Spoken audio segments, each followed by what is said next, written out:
24 years behind bars. That's how long a man accused of raping a woman in her home over and over will serve before he can be set free. News 13's David Romero is live at District Court in Albuquerque with more on this. David?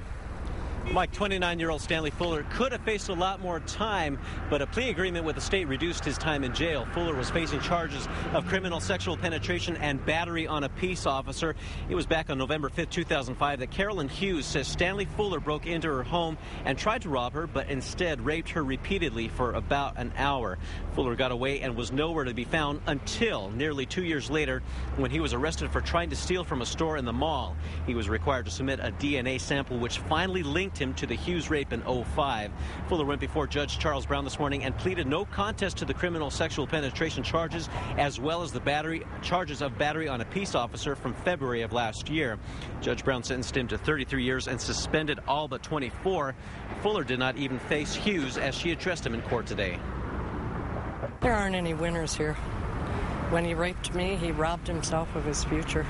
There are just no winners. I'm glad that he's behind the bars where I don't have to worry about him for the rest of my life. When Fuller gets out, he will have to serve 9 years supervised probation as well as register as a sex offender. Mike, back to you. Carolyn Hughes, a very brave woman. Okay, David, thank you. Now, no contest means Fuller doesn't admit to guilt but agrees there's enough evidence to convict him.